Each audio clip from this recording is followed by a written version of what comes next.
I looked at these 30 names of just savages in all different departments, right, who were just doing all these crazy things. And I just was like, man, it's kind of intimidating that there's something I want them all to do, because I think that it's going to make all of their lives better, and it's going to make us better, and it's going to allow us to execute on the plans more effectively, more efficiently, and get to the thing sooner.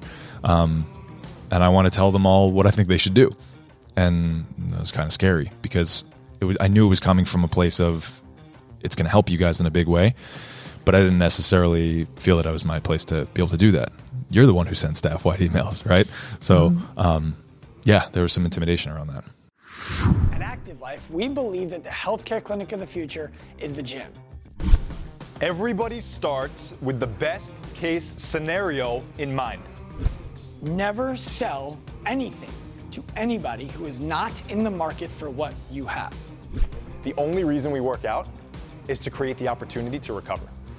And the healthcare provider of the future is the coach. And this is why you guys need to get paid well, because what you're doing is really, really hard work. What's up, everybody? Welcome back to Turning Pro on the Active Life podcast. I'm Dr. Sean. I'm going to be interviewing Larry Gaier today. Hey, guys. So what I want to talk to you about, Larry, is the topic of leading from within a team. A lot of people look at their businesses, they look at their groups of friends, and someone is the leader. Someone is the anointed, like this is the person in charge, that's the person who pays the bills, that's the whatever. That's the leader, that's the person. You have done a really good job of leading from within our team at Active Life. And I'll give you some examples of what I'm talking about. And I would like to get your take on how people who want to lead in this way on their own teams can start to step up. I'll tell you what, I'm glad you're going to give me some concrete examples of this. Yeah. Well, you know what? Part of the reason why I think you do such a good job at it is because you see it as serving, not as leading. And that's what creates the leadership in it. So one really good example is recently you reminded our entire staff that they have access to the ethical sales course that you and I built for the Pro Coach and for the Pro Path clients. And I would love to hear the reason why you thought that was a good idea for the entire staff to remember that we have access to. Sure. Well, we have some pretty big dreams here at this company, right? And the more Plans. Good call. Pretty big plans. And the more I reflect on what they are and what it's going to require of us to get there, the more I realize how much we all need to really equip ourselves for this trip, and how much we need to be able to be prepared to be able to handle it. And I just tried to reflect on the things that I can be doing way more of to everyone in every single corner of the company to better equip them. And the low-hanging fruit for me was when it slapped me in the face that every single week, someone in the company comes to me asking me how to handle a conversation. Every single week, someone asks me how to handle a conversation. What do I say? How do I make it sound like this? How do I not make it sound like that? What do I do here?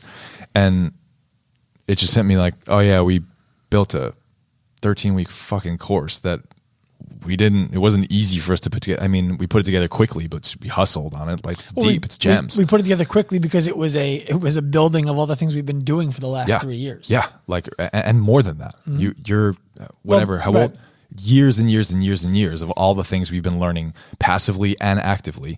And we put it in this 13-week course where there are absolute gems. When I look back at the titles of it, I'm like, shit, everyone would love to know this. Mm-hmm. This serves people personally. This serves people professionally. You can't lose here. This is, like, in my opinion, number one skill that you can have, whatever you want to get done, right?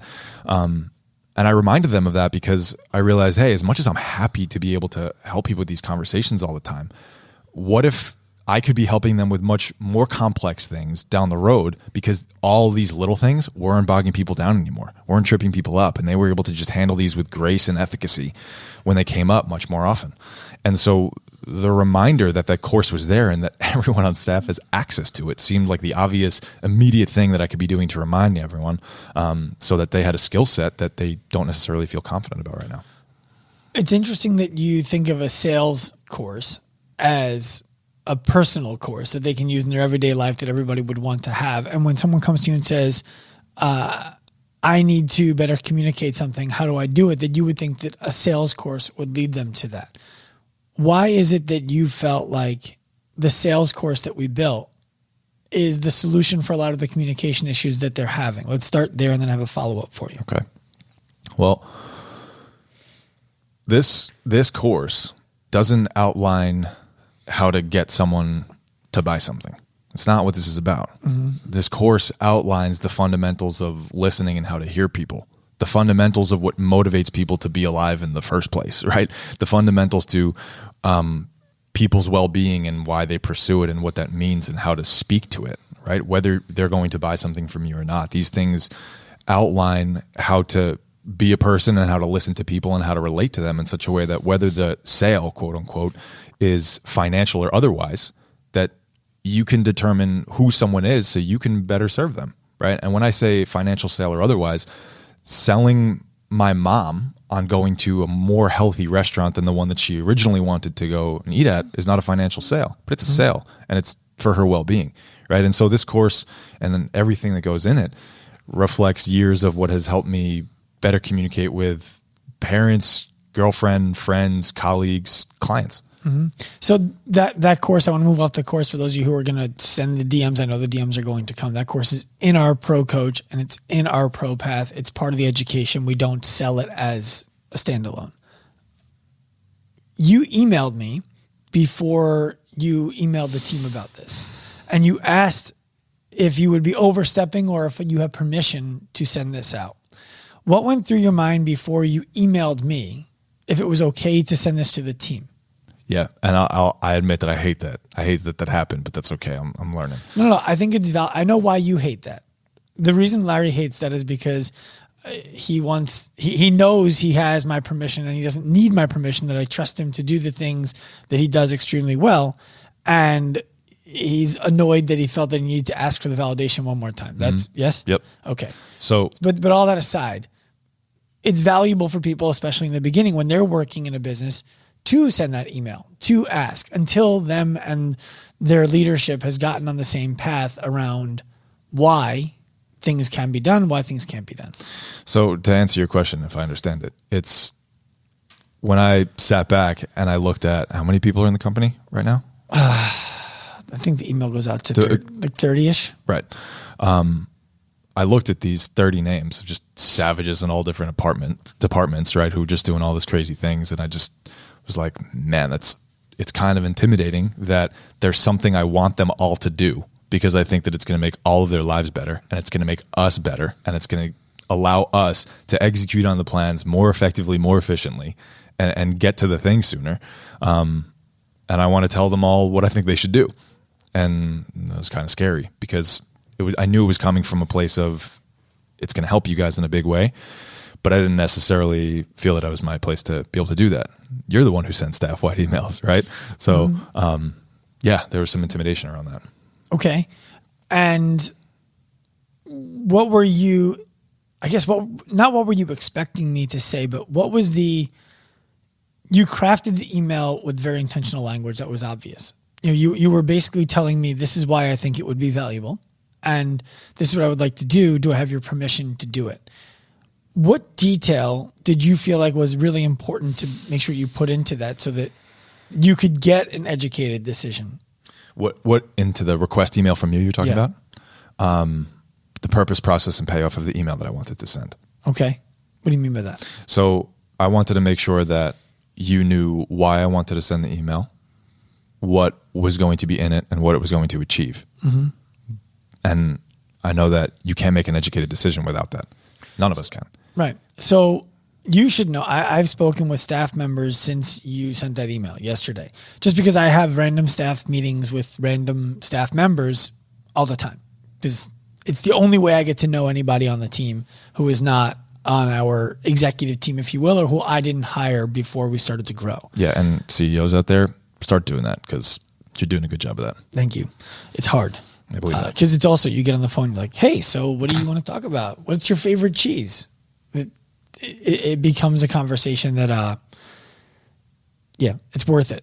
But I had one yesterday, and the staff member I had the conversation with was like, oh, by the way, super stoked that Larry sent that email out. I totally forgot about that. And I have some really good time right now to dig into that material. And I've wanted to. So I'm really excited to get into that. I'm like, yeah, that's great. So I think that the reason I'm saying that is I don't think that you could send an email out to the team with the intention of making the team better and not have that be okay. Yeah. And I'm trying to move to a place of just not having to take your time to open that 1001 email to say, Larry, send it, right? Well, I want to just send it and have you say, hey, I see why you did that. Here's how we could do that differently next time. And part of that is part of my job there is to give you the bumpers, to say, for example, hey, I don't want you to send out an email with a link to a new technique that everybody can try in their programming with their clients because we haven't gone through and made sure that it was something that we as a company believe is valuable and can support. When you're sending something out to everybody that is affecting their ability to communicate as an individual or their ability to gain confidence for themselves, their ability to be a great coach, that doesn't affect the process that we've laid out for our clients, I think that everybody on our team should know that they can always do that. Mm-hmm. That makes sense? Yeah. Okay.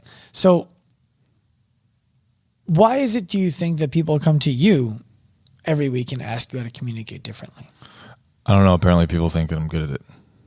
Why do you think that is? I don't know, but I'm doing a lot of learning because I think I have a really, really weird blind spot around it, around what I do well, that is. And I ask people all the time, and half the time they think that I'm just trying to entertain myself, right? But I asked them very, very straightforwardly. I was like, hey, can you tell me exactly what I'm doing well here? Because I actually don't really understand it in a way that I can codify it and put it out in a book if I wanted to. And what I'm hearing more and more of is that I take big concepts and I reduce them to something that is very, very easily digestible and ingestible for people. I think it's in part that. I think part of it is that you're able to speak to both the logical and the emotional side of whatever you're discussing very seamlessly at the same time. So you're not running into into the trap of being seen as the emotional team member, and you're not being put into the trap of being seen as the overly analytical team member. I think that those things are really valuable. I also don't think there's any one thing that you do that makes it so that people want to do that. But if there was one thing that stands out to me, it's that when we have the team in groups on calls, when there's 20 people on a call, 25 people on a call, or even the executive team and there's 5 to 7 people on a call, you don't have a problem speaking up and saying, would you clarify that for me? I didn't understand that. You don't have a problem saying, I think that we could actually do a better job of that. Do you mind if I interject? You don't have a problem saying, I'll take that one. I'm happy to answer that. I think that it's those things that lead to other people on the team having confidence in you because you have confidence in yourself. And so now they can come to you to get some of that. Well, I think the two things that are happening there is, one, I've been the person who was too afraid to speak up many, many, many times. And when I realized how much gets done when you do, and I've just practiced the ability to do it, I realize how much I'm modeling for other people how effectively and easily it can be done. And the hope is that they do it. The second thing is that I just don't really have a high tolerance for so much opportunity cost, right? If I see something standing out and I know how hard you and everyone else on the team are working, I just need to fucking say it so we can do the thing. And I think that those two together hopefully either create the change that we wanted to see, whether it was done by me, or allow other people to see all of their opportunity to say something and create that change, which is going to help us even more. Well, and I think that your intent is clear. I think that having that positive intent allows people, again, to say, that's okay. He wants me to be successful because he wants this mission that we have to be successful. And he's given this thought and he's confident about it. I'm going to follow that. And to the business owners out there, I think that there's a lesson for you too. I wanted this to be more about the way that you speak out. I do want to speak to ownership needs to create the environment in which you speaking out is not only acceptable, but it's celebrated.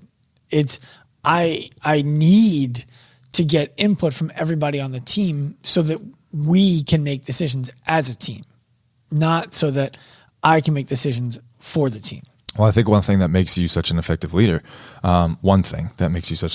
is that you are always ready to be led by an idea that you objectively believe is correct. Right? So if you're plowing 60 miles an hour in a direction and someone points something out to you that is way better than what you were planning on doing, you'll stop and you'll turn and you'll go the better direction. Yeah. It doesn't always feel good, right? It doesn't feel good going from 1,000 miles an hour and punching the brakes when you're driving a Ferrari down the freeway. But if the thing's better and like you go through all the information and you're like, this is definitely the thing, you can do that. Right. And I appreciate you saying that. It's important that everybody on the team is able to point those things out. Like to say, hey, I know we're going 60 miles an hour this way. Do you see that? Yes. Do you think we should go that way? No, I don't. Okay, great. Then let's keep going this way. And it's having that collaborative environment that I think is really valuable. Sure. So give them a parting shot. If somebody is in a gym right now and they would say, I just coach. Did you say a parting shot? Yeah. It's the equivalent of like a fadeaway jumper or like a punch while you're creating distance from the person? I think it's more like an encore song for a band. Right. I don't know. I didn't make the expression up. Anyway. How does somebody who works on a team who says, I'm just a coach, even though there's no such thing as just a coach, how does that person start to ascend to be more of a leader on the team? They might not want to be. Let's say they do, though. Can you ask me the question again? Or differently? There's a coach in the gym who wants to have more influence on the way that the gym works. They see opportunities for the gym to be better. They feel like they know what happens if the gym owner makes the decisions to make the gym better and do the things that they're pointing out. How do they start to step up and become the leader who inspires confidence and ownership to follow them? Got it. The first thing is make sure that you understand the owner's vision and you understand what the benefits are that the gym owner is seeking and what the costs are that the gym owner would have to be incurring in any process getting towards what they want. So you have to know what the owner wants. You have to know what the owner wants for the gym. You have to know what it's going to cost the owner to make anything happen. And once you've considered these things, to me, it always starts with a question, clarifying that you understand what the gym owner would like. So if you see something that would be conducive to a greater outcome for the gym, it's making sure, hey, would you like this? If this happened, would you like that? Would you think that would be a good thing? And if they say it is, then you say, I see a way that we might be able to make that happen. Would you like to hear it? And then it's just something that a gym owner determines whether or not it's a good idea or a bad idea. It might lack process, it might lack clarity, but you're on the talking board there. I love it. Turn pro. I hope you enjoyed this episode of the Active Life podcast. If you did, please be sure to head to wherever you listened to it and give us a quality review, as well as 5 stars if you can spare them. If you want more from us, feel free to follow all of our social media accounts at Active Life Professional, Active Life RX, and Dr. Sean Pastuch on Instagram. Remember, at Active Life, we believe that the healthcare clinic of the future is the gym, and the healthcare provider of the future is the coach. We also believe that future is now.